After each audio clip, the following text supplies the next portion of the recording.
Everyone, it's so good to be announcing that we will be reopening the church on June 7th. Now, if you watch the live stream Sunday, you'll know a little bit about it, but I wanted to make this video just really quick, short, 5 to 10 minutes, explaining how it'll be like when we come back to church and what you should expect. It is really exciting that we open up the church, and I want to see you guys. I can't wait to be in the same room with you guys, worshiping together, praying together in person. The live stream has been helping, but it's really not the same as being in the church building with your church brothers and sisters alongside you. So it is an exciting thing. But we need to tailor that excitement as well to our respect of our governing authorities and to the loving of our neighbors all around the state and in our own building. So there's going to be some rules, some guidelines that we have to follow. And the issue will be that if we don't follow them and people start to get sick, then we can get in trouble. The church could be shut down. All the churches across the state could be pushed back into lockdown status. So we just want to follow the rules and make sure that we don't cause any extra trouble. So with that being said, let me just walk you through some of these things and how it's going to look. Number one, I'd like to let you know that if you aren't comfortable coming to church yet, you don't have to come. You come when you feel that you're ready, when you think that you are ready to get out of the house and to be amongst people for an extended period of time. I know that some people in our congregation have compromised immune systems. Some feel more vulnerable than others. Some are just not ready. So no pressure. We want you to come to church with a smile on your face, not feeling bullied into it, The other people who should probably stay home are those who are unwilling to follow the rules.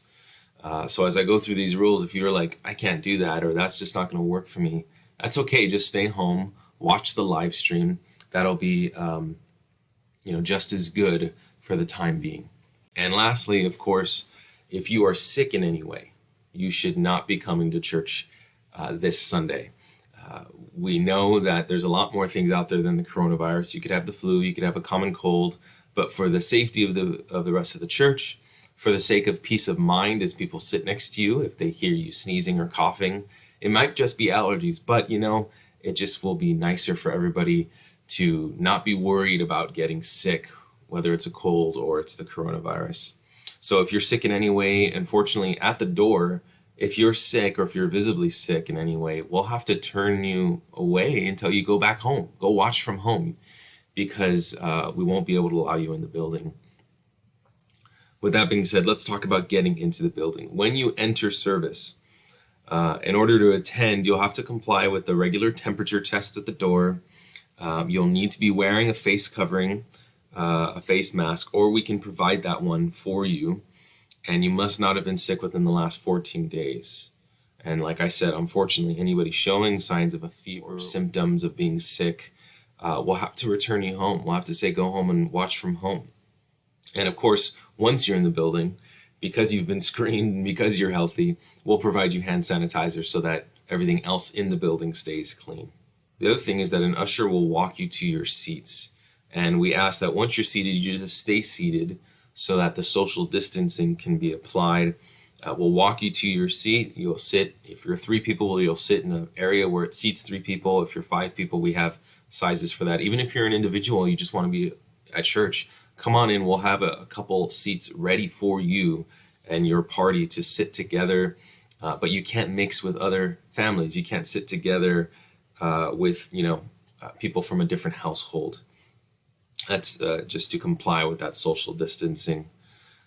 Third, we won't be taking an offering in hand because that's passing something out. That still goes into that idea of touching things that other people have touched.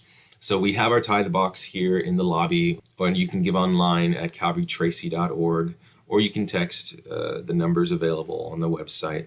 If you want to do anything like that, you can do that, but we won't be taking it in hand. And as well, in order to do this right, we also won't be able to pass out paper bulletins, pass out Bibles, pens, connection cards, because if you touch it, we have to either sanitize it or give it to you. And you really can't sanitize paper, so that doesn't work very well. So we won't be handing anything out. We encourage you to bring your own Bible from home, and also we'll have the scriptures up on the screens for you to see so that you can enjoy service. As I said, we'll be social distancing in the sanctuary, but we also will have the overflow room ready in case we start to pass that, we fill up the sanctuary so that we can have multiple families sitting in the overflow room and making the most out of the space we have. With that being said, we move on to the next point, is that we'll have regular cleanings while you're here. When you come in the door, the building will be clean. As you're sitting in service, a few people will be cleaning the lobby so that as everybody comes back out, the lobby's clean. And then as you exit, we'll clean one more time before the Spanish service arrives.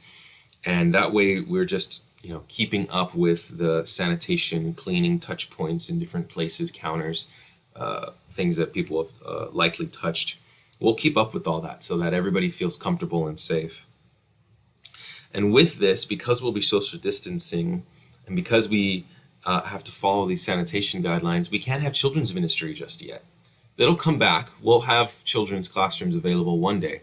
But right now, we won't be able to do that. So it'll be family-style seating. You'll sit as a family in the sanctuary or in the overflow room, you and your kids right there in the building. And with that being said, we'll do two things. One, we're going to try to hopefully provide some coloring pages and some crayons that you guys can take and then take home, because we don't want to just start sanitizing crayon by crayon.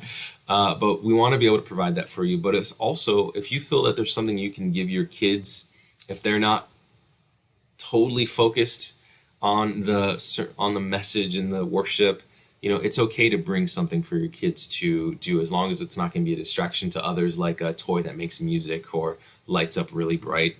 Just some coloring pages or things like that. Feel free.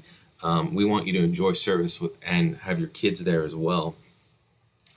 And with that, if you have some of those older kids who are probably able to sit through worship and able to listen to the sermon, what we're going to do is our normal service is an hour and 15 minutes from 10 to 11:15, sometimes 10 to 11:20. But we're going to tailor it down to 50 minutes. So we'll start at 10, we'll be done by 10:50. And that way, we won't have any kids maybe getting a little antsy, a little uncomfortable. And we're going to do that so that everybody can enjoy service without having to worry about, well, I got kids, so I just shouldn't come. No, we want you to come.